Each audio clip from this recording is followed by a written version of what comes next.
बिस्मिल्लाहिर्रहमानिर्रहीम। अस्सलामुअलैकुम दोस्तों। रियल टेस्ट पॉइंट की जानिब से आप सब दोस्तों को खुश आमदीद। दोस्तों, हमने जनरल साइंस क्लास 6 के एमसीक्यूज़ का जो सिलसिला शुरू किया है, उसी सिलसिले की आज ये पार्ट 4 यानी चौथी वीडियो अपलोड की जा रही है। इससे पहले हम 3 वीडियो जनरल साइंस के बारे में ऑलरेडी अपलोड कर चुके हैं। वो इसी चैनल पर मौजूद है। यानी हम जनरल साइंस के हर चैप्टर के अलग वीडियो के एमसीक्यूज़ के अलग वीडियो बनाकर इसी चैनल पर अपलोड करते हैं। आज ही हम इसी पार्ट 4 में chapter number 4 human digestive system की वीडियो के साथ हाजिर है। इंशाल्लाह हम इसी वीडियो में चैप्टर 4 डाइजेस्टिव सिस्टम में जितने भी एमसीक्यूज़ है, ख्वाह वो एक्सरसाइज के हो या दूसरे जो इजाफी एमसीक्यूज़ है, उन सब को कवर करने की कोशिश करेंगे। तो वीडियो पर आखिर तक बने रहिए। चैनल पर नए हो तो चैनल को सब्सक्राइब करें। वीडियो अच्छी लगे तो वीडियो को लाइक और शेयर ज़रूर करना। चलते हैं अपनी वीडियो की तरफ। आज का हमारा ये पहला क्वेश्चन है। ये कहते हैं, break down of food into smaller molecules called. खुराक को तोड़कर छोटे छोटे हिस्सों में तकसीम करने के अमल को क्या कहते हैं? तो यहाँ पर ऑप्शन ए जो है डाइजेशन, ये सही है। क्वेश्चन नंबर टू है, फूड ब्रेकन डाउन स्टार्ट विद, यानी खुराक का जो तोड़ फोड़ का जो अमल है वो कहाँ से शुरू होता है, यानी इसको क्या कहते हैं? तो यहाँ पर ऑप्शन बी जो है फिजिकल डाइजेशन, यानी जब हम खुराक को अपने मुंह में डालकर उनको दांतों के जरिए छोटे छोटे हिस्सों में तकसीम करते हैं, उनको चुबाते हैं, उनको काटते हैं अपने दांतों के जरिए, तो इस अमल को फिजिकल डाइजेशन कहते हैं। क्वेश्चन नंबर 3 है, फंक्शन ऑफ टंग, हमारे माउथ में मौजूद जो टंग है, जबान है, उनका काम क्या है? तो यहाँ पर ऑप्शन ए जो है mixing and rolling of food, इन खुराक को आपस में मिक्स करना और इनको रोल करना एक जानब से दूसरी जानब, ऊपर से नीचे की जानब, तो जबान का यही काम है। तो यहाँ पर ऑप्शन ए जो है mixing and rolling of food, ये सही है। क्वेश्चन नंबर 4 है, mechanical digestion occurs due to, ये कहते कि मैकेनिकल जो डाइजेशन है ये कहाँ से शुरू होता है? तो यहाँ पर ऑप्शन सी जो है मसल्स ऑफ स्टमक, यानी मैकेनिकल डाइजेशन जो है ये मसल ऑफ स्टमक के जरिए होता है, यानी मैदे के जो मसल्स है, जो हजलात है, उनके जरिए जो डाइजेशन होता है, तो उनको मैकेनिकल डाइजेशन कहते हैं। क्वेश्चन नंबर 5 है, chemical digestion occurs due to, यानी केमिकल जो किमियाई तोड़, खुराक का जो किमियाई, एक होता है फिजिकल, यानी खुराक को सिर्फ छोटे छोटे हिस्सों में तकसीम करना, और एक होता है किमियाई, खुराक को जब हम तोड़कर उससे ग्लूकोज वगैरह निकाल कर, इस हमल को क्या कहते हैं? यानी जब हम खुराक को हम तो छोटे छोटे हिस्सों में तकसीम कर इनसे ग्लूकोज हासिल करके, तो इस अमल को क्या कहते हैं? तो यहाँ पर ऑप्शन बी जो है, यानी ये अमल किस चीज़ के जरिए होता है? तो यहाँ पर ऑप्शन बी जो है इंजाइम, यानी खुराक के तोड़ केमिकल डाइजेशन में इंजाइम जो है ये एक अहम किरदार अदा करता है। Question number 6, break down into small molecule by the action of, यानी खुराक का जो तोड़ फोड़ का हमल है, जब हम एक खुराक का एक बड़ा टुकड़ा होता है, हम उनको छोटे छोटे टुकड़ों में तकसीम करते हैं, तो इनके ब्रेक डाउन में किस चीज़ का हमल दखल है? तो यहाँ पर ऑप्शन ए जो है इंजाइम, ये सही है। क्वेश्चन नंबर 7 है, डाइजेशन बिगिंस एट, डाइजेशन जो है ये कहाँ से शुरू होता है? तो यहाँ पर ऑप्शन डी जो है माउथ, यानी हाजमे का जो हमल है ये हमारे माउथ से शुरू हो जाता है। फिर इसके बाद स्टमक में, फिर स्टमक के बाद स्मॉल इंटेस्टाइन में, इस तरह ये सारा हमल जारी रहता है। क्वेश्चन नंबर 8 है, tearing and crushing occur due to, यानी खुराक के चीर पाड़ को का जो अमल है, जिनको हम खुराक को हम छोटे-छोटे टुकड़ों में तक़सीम कर इनको चीरते हैं, इनको पाड़ते हैं, तो ये किस चीज़ के ज़रिए मुमकिन है? तो यहाँ पर ऑप्शन सी जो है टीथ, ये दांतों के ज़रिए हम करते हैं। क्वेश्चन नंबर 9 है स्टार्च डाइजेशन अकर्स एट, यानी स्टार्च जो है जो खुराक से हम स्टार्च हासिल करते हैं, ग्लूकोज वगैरह, ये कहाँ से शुरू होता है? तो यहाँ पर ऑप्शन ए जो है माउथ, ये मुंह से शुरू होता है। क्वेश्चन नंबर 10 है mainly fat digestion occurs due to, यानी फैट का जो डाइजेशन है ये किस चीज के जरिए होता है? तो यहाँ पर ऑप्शन सी जो है बाइल फ्राम फ्रॉम लीवर, यानी हमारे लीवर से, जिनको हम कलीजी कहते हैं, इनसे जो बाइल नामी जो हार्मोन आता है, जो तो ये ज़्यादातर फैट के हाजमे में मदद देता है। तो यहाँ पर ऑप्शन सी जो है bile from liver.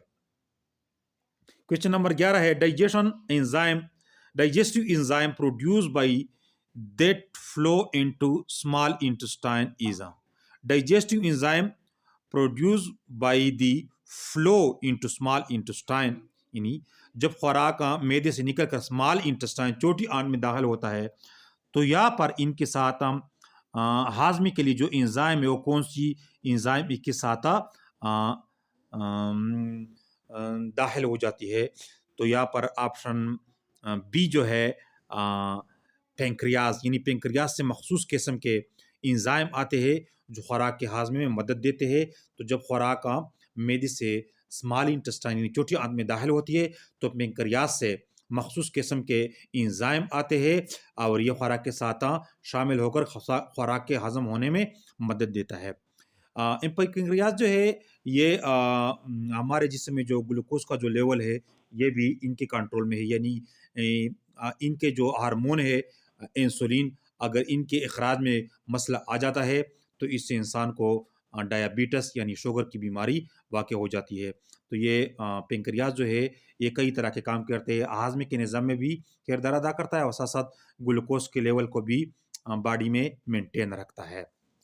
Question number 12 है in which of the following no digestion occur, मंदजल में से किस हुज़्व में हाजमे का अमल नहीं होता? तो आपको सब पता होगा कि यहाँ पर ऑप्शन डी जो है लार्ज यानी बड़ी आंत में हाजमा जो है ये छोटी आंत तक मुकम्मल हो जाता है। बड़ी आंत में जो गंदा खुराक होता है, जो गंदगी होती है, वो बड़ी आंत तक आ जाती है, यानी इनसे जितनी भी तवानाई है वो सब कुछ जो न्यूट्रिएंट्स है वो स्मॉल इंटेस्टाइन और ज़्यादा मैदे में ये सब कुछ खून में जज़ब हो जाता है। क्वेश्चन नंबर 13 है space only absorb water from undigested material, यानी किस वजू का काम है कि वो सिर्फ खुराक से यानी अनडाइजेस्टेड मटेरियल जो होता है, जो गैर हजम शुदा खुराक है, जो जिसमें हजम नहीं होता, इनसे सिर्फ पानी जज़ब करता है। यानी लार्ज इंटेस्टाइन जो है वो अगर आपके गैर हजम शुदा खुराक है जो हाजमे के काबिल नहीं हो, जब वो लार्ज इंटेस्टाइन में दाखिल हो जाता है तो अगर इनमें पानी की मकदार ज़्यादा हो तो लार्ज इंटेस्टाइन जो है यानी बड़ी आंत जो है वो सिर्फ इन गैर हजम शुदा खुराक से वो पानी की मकदार जो है वो पानी जो है वो सिर्फ जज़ब करता है। तो लार्ज इंटेस्टाइन का काम यही है कि वो गैर हजम शुदा खुराक से पानी जज़ब करता है। क्वेश्चन नंबर 14 है smooth muscle that pushes the food towards stomach, smooth muscle वो होता है जो दिमाग के कंट्रोल में नहीं होते, यानी ये खुदकार तौर पर काम करते हैं। ज़्यादातर स्मूथ मसल वो स्टमक में हो, जहाँ भी हो, हमारे रगू में हो, स्मॉल इंटेस्टाइन में हो, तो ये वो मसल है जो खुदकार तौर पर काम करते हैं। ये हमारे गैर इरादी तौर पर है, यानी हम उनको कंट्रोल नहीं कर सकते, उनका जो कंट्रैक्शन और रिलैक्सेशन है हम उनको कंट्रोल नहीं कर सकते। तो हर वो मसल जो हमारे कंट्रोल में नहीं होते वो ज़्यादातर स्मूथ मसल कहलाते हैं। That put the food towards stomach is यानी वो स्मूथ मसल जो खुराक को स्टमक की तरफ धकेल देता है, इनको क्या कहते हैं? तो यहाँ पर ऑप्शन सी जो है एसोफेगस, यानी हमारा खुराक की जो नाली है इसमें स्मूथ मसल होते हैं, तो ये कंट्रैक्शन और रिलैक्सेशन करता है, इसकी वजह से खुराक एसोफेगस से यानी हमारी खुराक की नाली से ये मैदे में दाखिल हो जाता है। क्वेश्चन नंबर 15 है फूड पाइप ईजा, यानी खुराक का की जो नली है इनका दूसरा नाम क्या है, तो उनको ऑप्शन डी जो है एसोफेगस भी कहते हैं। तो यहाँ पर ऑप्शन डी जो है एसोफेगस, खुराक की नाली को का दूसरा नाम एसोफेगस है। Question number both physical and chemical digestion occur at, यानी ये वो कौन सा हुजू है जिसमें फिजिकल और केमिकल डाइजेशन दोनों दो तरह का होता है। तो यहाँ पर ऑप्शन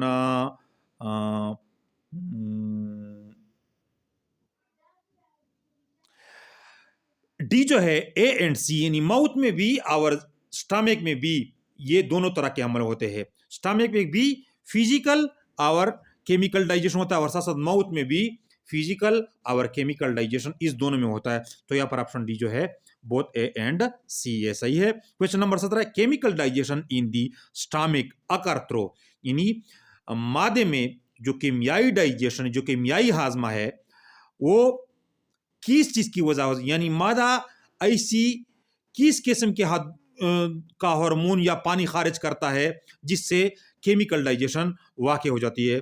तो यहाँ पर ऑप्शन ए जो है गैस्ट्रिक जूस, गैस्ट्रिक जूस जो है ये मैदे की यानी हमारा जो स्टमक है इनकी दीवारों से खारिज होकर खुराक को हजम खुराक के हजम में मदद देता है। Question number 18 food turns into सोपी मिक्सचर, यानी खुराक तब्दील होकर साबुन का शक्ल इख्तियार करता है, ये कहाँ पर होता है।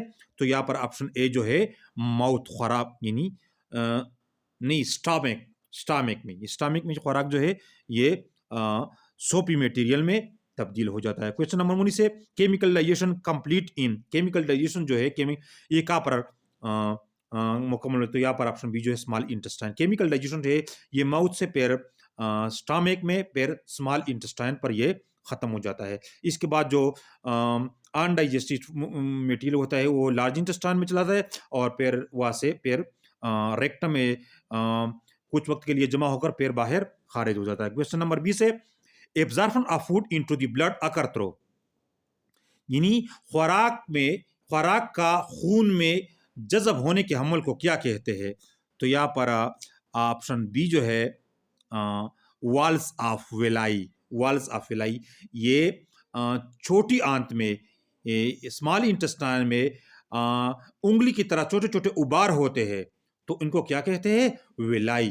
तो ये वेलाई के अंदर खून की रगें होती है, तो खुराक स्मॉल इंटेस्टाइन से यानी छोटी आंत से वेलाई की दीवारों में दाखिल हो जाती है। तो यहाँ पर ऑप्शन सी जो है वॉल्स ऑफ वेलाई। क्वेश्चन नंबर 21 है finger like projection in the small intestine called, यानी स्मॉल इंटेस्टाइन छोटी आंत में जो उंगली की तरह जो उबार होते हैं इनको क्या नाम दिया जाता है। तो यहाँ पर ऑप्शन बी जो है वेलाई ये सही है।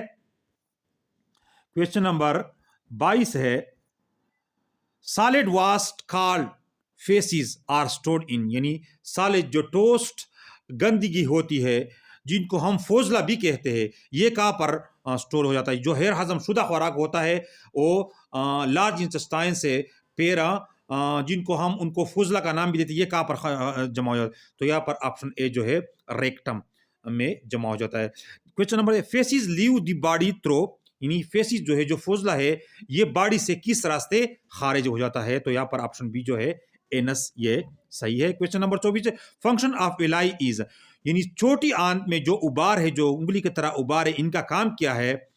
तो यहाँ पर ऑप्शन ए जो है increase surface area for absorption, यानी ये खुराक के हाजमे के लिए यानी खुराक के जज़ब होने के लिए एरिया जो है ये बढ़ाता है। तो यहाँ पर ऑप्शन ए जो ये सही है। Question number 25 milk teeth of child are, यानी एक बच्चे के मिल्क टीथ कितने होते हैं। तो यहाँ पर ऑप्शन डी जो है 20 ये सही है। Question number 6 permanent teeth are, यानी जो मुस्तकिल दांत होते हैं वो कितने होते हैं। तो यहाँ पर ऑप्शन ए जो है 32 यानी 32 ये सही है। Question number 7 stomach is protected from acidic effect due to, आप सबको पता होगा कि स्टमक के अंदर हमारे मैदे के अंदर सबसे तेज जो तेजाब है HCl हाइड्रोक्लोरिक एसिड होता है। तो ये कहता है कि ये हाइड्रोक्लोरिक एसिड जो है मादे के अंदर ये मादे की दीवारों से खारिज हो जाता है, जो सारा का सारा खुराक हजम करता है इनको तो ये मादे की दीवारों के साथ क्या करता है, मादे पर इसका असर क्यों नहीं होता। तो ये इसलिए कि इस पर म्यूकस का एक लेयर होता है मादे पर, इस वजह से उन म्यूकस के लेयर पर HCl जो है असर नहीं करता है। तो यहाँ पर ऑप्शन ए जो है थिक लेयर ऑफ म्यूकस, ये सही है। क्वेश्चन नंबर 28 है विटामिन के फॉर्मेशन अकर इन, विटामिन के जो है ये कहाँ पर पैदा होता है? तो यहाँ पर ऑप्शन बी जो है लार्ज इंटेस्टाइन, ये सही है। Question number 29, amount of faces having bacteria, यानी खुराक की वो मिकदार जिसमें बैक्टीरिया होते हैं, तो यहाँ पर ऑप्शन बी जो है 25%, ये सही है। क्वेश्चन नंबर 30 है इनडाइजेशन, इनडाइजेशन इज कॉल्ड, यानी खुराक के हेर हाजमा को क्या कहते हैं? यहाँ पर ऑप्शन ए जो है टेकिंग आउट ऑफ फूड, यानी जो हेर हजम शुदा खुराक होते हैं और हम खुराक को बाहर खारिज हो करते हैं, ठीक, out of food. Question number 31 है last step of digestion process is यानी खुराक के हजम का जो लास्ट स्टेप है उसको हम कहते हैं ईजेशन, यानी ऑप्शन सी जो है ईजेशन, ये सही है। क्वेश्चन नंबर 32 है food molecule are taken into cell and use by, यानी खुराक का जो मॉलिक्यूल होते हैं ये खोलियों में दाखिल हो जाता है, खोलियों में ले जा, और ये कौन किस चीज के जरिए इस्तेमाल होता है? तो यहाँ पर ऑप्शन बी जो है इंजेशन, ये सही है, इंजेशन ये सही है। Question number first step of digestion process is, यानी हाजमे के अमल का जो पहला स्टेप है वो क्या है? तो यहाँ पर ऑप्शन बी जो है इंजेशन, ये सही है। Question number throwing up of stomach content is called, यानी खुराक जब हम खुराक दांतों के जरिए जब आते हैं तो ये मैदे में दाखिल हो जाता है, तो मैदे से वापस खुराक मुंह के जरिए जब हम निकालते हैं तो इनको क्या कहते हैं? तो सबको मालूम होगा, तो इनको हम वोमिटिंग कहते हैं, के करना। 35 vomiting cause due to, vomiting किस चीज की वजह से होता है? तो यहाँ पर ऑप्शन डी जो है फूड पॉइजनिंग, ज्यादातर जो हम जहरीला खुराक खाते हैं जिनमें बैक्टीरिया की मिकदार ज़्यादा हो जाती है, जो बासी खुराक होता है, तो फूड पॉइजनिंग की वजह से वोमिटिंग यानी के लग जाता है। Question number 36 watery loose motion 3 और मोर टाइम ए डे, यानी जिसमें पानी की मिकदार है, जो लूज मोशन होता है, जो इंसान को 3 से 4 या 5 मरतबा दिन में इसकी हाजत पेश आए, तो इनको हम क्या कहते हैं? तो यहाँ पर ऑप्शन सी जो है डायरिया, ये डायरिया दस्त की बीमारी है। क्वेश्चन नंबर 37 है when faeces become hard dry and difficult to pass call, जब फेस फोजला सख्त हो जाता है और खुश्क हो जाता है और ये लार्ज इंटेस्टाइन से इसका पास करना मुश्किल हो जाता है, तो इनको क्या नाम दिया जाता है? तो उनका यहाँ पर ऑप्शन सी जो है कॉन्स्टिपेशन, तो इनको कब्ज कहते हैं। Question number which of the following cause due to less water intake, मंदरजा झेल में से कौन सी बीमारी पानी की कमी की वजह से होती है? यानी जब इंसानी जिस्म में पानी की कमी हो तो ये लाहिक हो जाती है। तो यहाँ पर ऑप्शन डी जो है कॉन्स्टिपेशन, यानी कब्ज। कब्ज ज़्यादातर जो है जब हम पानी का इस्तेमाल कम करते हैं तो इससे कब्ज लाहिक हो जाती है। क्वेश्चन नंबर 39 है which of the following absorb in intestine, मतलब में से कौन सी चीज़ इंटेस्टाइन में जज़ब हो जाती है? तो यहाँ पर ऑप्शन बी जो है ग्लूकोजा, ये सही है। क्वेश्चन नंबर 40 है which of the following need not to be digested, मंदरजा झेल में से कौन सी चीज जिसको नीड नॉट टू बी, यानी ये इनके हाजमे की जरूरत नहीं होती, इनको हजम होने की जरूरत नहीं होती, तो यहाँ पर ऑप्शन डी जो है none of the above, glucose भी और स्टार्च भी, ये तो दोनों सही है, तो यहाँ पर ऑप्शन डी जो है ये none of the above. Question number which of the majority digestive process आकर, यानी जो सबसे ज्यादा जो डाइजेस्टिव का जो अमल है वो ज्यादातर कहाँ पर होता है? यानी खुराक का ज्यादातर मिकदार जो है जो डाइजेस्ट हो जाता है वो कहाँ पर होता है? तो यहाँ पर ऑप्शन ए जो है स्मॉल इंटेस्टाइन, छोटी आंत में ज्यादा से ज्यादा खुराक हजम हो जाती है। क्वेश्चन नंबर 42 है protein is transform after digestion into, यानी प्रोटीन जो है हाजमे के बाद ये इससे क्या बन जाती है? तो ये यूरिया में तब्दील हो जाता है।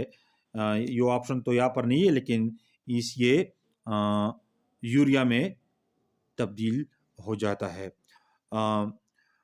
दोस्तों, इसी के साथ ही चैप्टर नंबर 4 के MCQs यहाँ पर ख़त्म होते हैं। वीडियो अच्छी लगी हो तो वीडियो को लाइक और शेयर ज़रूर करना। चैनल पर नए हो तो चैनल को ज़रूर सब्सक्राइब करें। तब तक के लिए मुझे इजाज़त दीजिए। अल्लाह हाफ़िज़।